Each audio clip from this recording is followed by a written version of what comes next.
A failed joint replacement can make a patient feel frustrated, hopeless, but that doesn't have to be the end of their journey. I would like to offer a second opinion, really.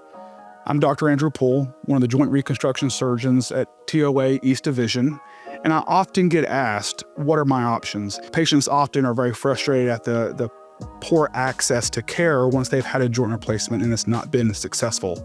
So how can patients advocate for themselves and allow me or someone from my team to evaluate them and give them some solutions or some options to hopefully aid in their recovery and give them the outcome that they really looked for and wished for in the very beginning?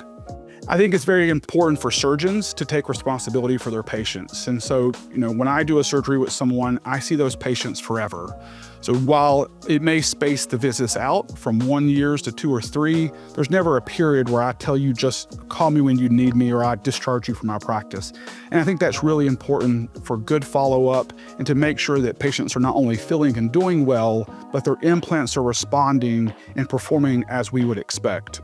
Just like that, I think doctors should really take responsibility for their patients after surgery. And so I understand that if you've moved and relocated or you had surgery 15, 20 years ago, I'm happy to see you, evaluate you, talk about how you're feeling, and evaluate your joint replacement. And honestly, I would recommend that for all patients, whether you have a problem or you don't. Good serial follow-up is going to help prevent catastrophic problems in the future. Patients that are done locally that have chosen another group or another surgeon, I do think those surgeons should take responsibility for those patients and they should advocate on their behalf. And so patients that have, active infections and issues like that, I think their primary surgeon should handle those because I really believe that we all are trained well enough to handle those. If you can do the primary surgery or the first surgery, then you should be able to do the second surgery. And I would be concerned if they are not comfortable doing the second surgery. But if you've seen your doctor and you don't clearly have an infection, but you're just not being able to have the quality of life and do the activities that you enjoy, I'd be more than happy to evaluate you.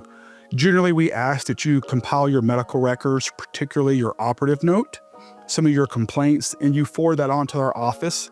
And with every medical record, I review those personally and go through imaging, labs, the patient's history before and after surgery, and try to evaluate, do I think I can help you? And generally bring you into the office, get x-rays, and just take the time to have a very good conversation about what are your options. And again, can we get you back on that road to recovery and get you that outcome that you wish for in the long run? Again, I'm Dr. Andrew Poole, one of the orthopedic joint reconstruction surgeons at TOA East Division. If you would like an appointment with me, please feel free to go on our website or call and schedule at your earliest convenience.